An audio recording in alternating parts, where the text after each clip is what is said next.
And welcome to the IEMG studios for our Sports Weekly Winter League Champions show. It was another great winter here in the city of San Bernardino as we had a couple soccer league champions and a couple more basketball league champions. You don't want to miss these interviews. The Sports Weekly Winter League Champions show starts right now.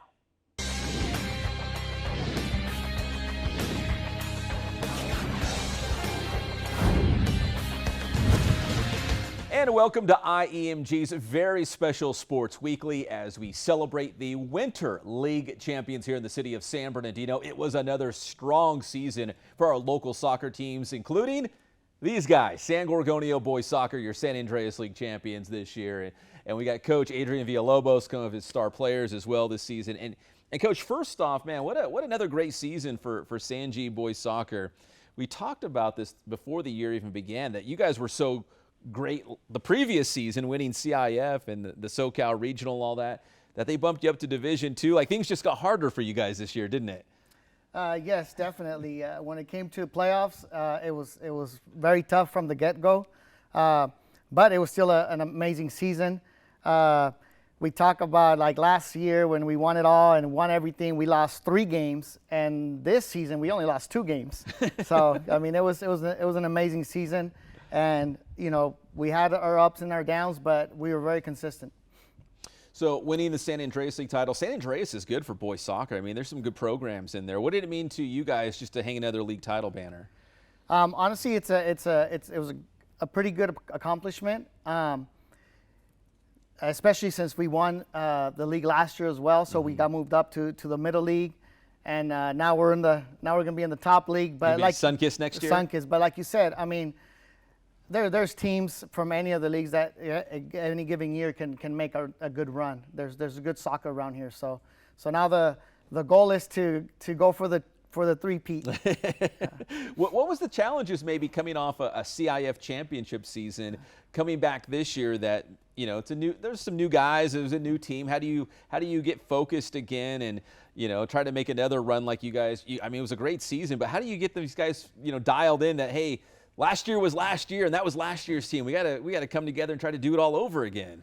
Yeah, and we talked about that before with you. That, you know, what do we do? You know, since we won everything last year. Like, what do we do now? Like, what's the motivation? But like you said, you know, we were hungry for more, and I mean, it was tough because there is that mentality like, oh, we won it all. Like, what else? What else can we do? Mm-hmm. But you know, being in the new league definitely helped, and being in the Division II, you know, that gave us a little like motivation. Hey, let's try to do good in this division. Division II is, I mean, that's high up there. There's some good teams. Yeah, those really good Division teams. II. Yeah, I mean, it's crazy because the championship game was between 2 teams that were not even seeded. That's how deep that division is. I mean, anybody in that division, you know, could have won it. It get hot at the right moment. But yeah, there were some tough teams. Yeah, if I remember right, you had Riverside Poly. Riverside Poly in the first round. I was there for most of that. Yes. Yeah, and it was a crazy game. Yeah, that was an amazing game. I mean, we were down a goal with literally like seconds left, and we scored a last second goal to tie it, and then we won it on the shootout. Yeah, on the penalty kicks. Man, yeah, that was an amazing feeling. Yeah. That felt like a championship game, but it was a first rounder. Yeah. That's how good Division II is. Yeah, exactly. All right, Coach, let me get to some of your players as well. Emiliano Inzunza down here on the couch with you. And Emiliano, when you look back at this season, was there a game, was there a play, was there a moment that you're going to remember? I mean, was there like something special when you think about this year's team that's going to stick out to you? I think for sure, like, the first rounder, like Villalobos, our coach, he said first round game against Poly.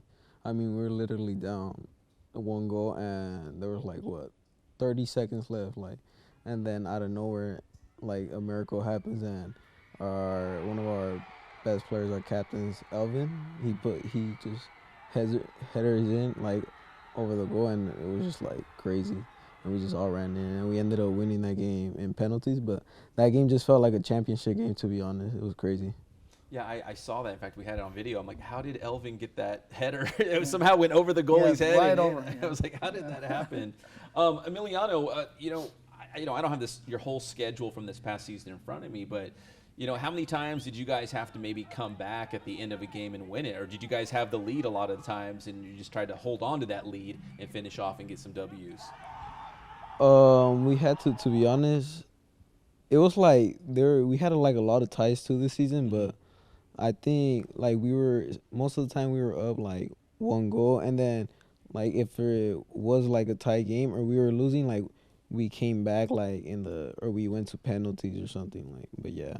You think this team had a lot of fight this year? Like you guys never gave up, even if you were down a goal. Yeah, like you guys never gave up. For sure, I think no matter what, like we just, to be honest, I don't like to lose. I don't think anyone likes to lose, and like to be honest, I'm not stopping till the referee blows a whistle. So we just kept fighting and fighting until we put one in.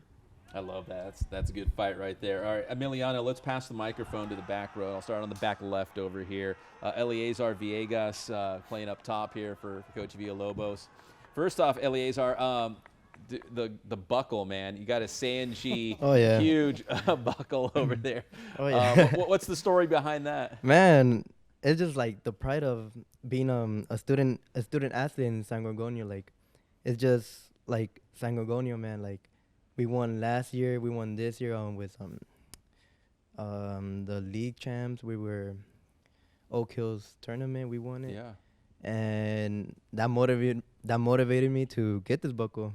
So, you know, and this is a serious question too, because, you know, like you guys all have, you know, like Sanji gear on. A couple of you guys have the matching sweaters. It looks like just walking around San Bernardino or walking around the IE, if you've got something that says like San Gorgonio soccer, I mean, you probably have a lot of pride, right? I mean, you guys have one of the best programs in the area. Yes, I really do feel that pride in me because San Gorgonio is like 4 years, being there for 4 years, just, man, it's like a memory that I can't forget.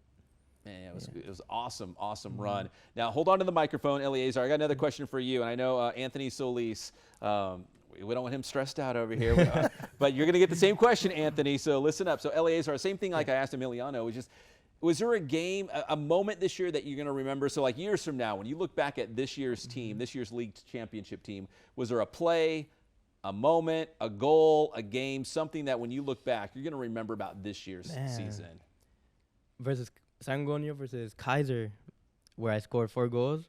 That's pretty good. Man, that was a big game for me. Like, I still can't forget about that moment because 4 goals in a single game, 1 hat trick, man. And it's just. Had you ever had 4 goals in a game? I don't know if it was like AYSO, to be honest, like no. 10 years ago. Heck no. I don't. I was surprised too. Like on the 3rd goal, I was like, yeah, I'm done here. And then on the 4th goal, I was like, wow, what the heck? I never. It was the buckle. Oh yeah. You got the buckle, man. You got all this confidence. Man, it was a really crazy moment. Like, I couldn't believe it myself. Like on the bus ride back home, I was like, man, did I really am I dreaming or what? And it was a fight. It was a fight that we have on us because that 4th goal was to tie it at the end of the game as well. Yeah. Mm-hmm. So it wasn't like you blew them out 8-0 and these goals didn't mean anything. These are meaningful big goals. Right? It was, yeah, because we were tying game after game and we needed this win because to get the better placement in our league. Yeah. And it really helped us to keep on pushing and trying, and yeah. Yeah, that was an important game. All right, so let's go over to Anthony Solis, goalkeeper for Sanji. And Anthony, just like I asked the other guys, you know, maybe it was the Riverside Poly game because it was such an important game in the playoffs, but what was the game or the moment for you that really stood out? I do enjoy the Riverside Poly game, but I like the last game against Arupa. There's a lot of back and forth in the game, and we went to PKs and we came out with the win, and it helped us to win League 2. You know, speaking of winning league, you know, like I was telling Coach, you know, the San Andreas, it's good. It's good soccer. Like, there's really good teams, there's good players, there's good coaches. So for you guys to hold off Harupa and Kaiser and some of those other teams, what do you think it meant to you guys that you beat those other teams or other really good teams to win the league championship? It meant a lot. Like, we went into the game thinking, like, what can we do to come out on top? But every game we knew we had it in us to come out and perform well. So, Anthony, winning the San Andreas League title this year, obviously you beat some really good teams in league play. As the goalkeeper, these guys were scoring a bunch of goals in front of you. Of course, your guy over here, Eleazar with that 4-goal game against Kaiser. But as the goalkeeper, what can you say about how you played this year and also the defense in front of you, you know, keeping the ball out of the back of the net? Yeah, I was blessed to be surrounded by such a great backline. And when the ball did get through, it was a privilege to be the one to be able to prevent the goal. And it meant a lot. All right, let me finish up with Coach here. And Coach, San Andreas League title this year, going to the Sunkiss next year. You got some guys coming back, right? Like, how's the future look for San G? We're still looking pretty good. Yeah. You know, last year when we won the CIF title, you know, everybody talks about like, oh, you know, was your team senior heavy? And actually it was sophomore heavy. Mm-hmm. So yeah, I still got some guys for another year. And you know, Anthony back here, he's a freshman, so I got him for 3 more years. And you know, he got 12 clean sheets this season. So you know, hopefully we can keep it going. But yeah, I mean, we have a lot of guys coming back, and you know, also, you know, about coaching staff coming back. So you know, Enrique's been doing an amazing job with the boys, and you know, he came over last year and really, you know, gave us a little boost. So yeah, we're excited for next year. Like I said, like we were already talking about our goals for next year, and you know, we want to win all 3 leagues, you know, in 3 years. So we'll see if we can make it happen. You might in the Arrowhead Athletic Conference. So what was it? Skyline, San Andreas, and then Sunkist. Yeah, you might do it. Well, congratulations, guys. Thank you for stopping in. We really do appreciate your San Andreas League champions, San Gorgonio Boys Soccer. And we'll be right back here on more Sports Weekly on IEMG as we honor our Winter League champions.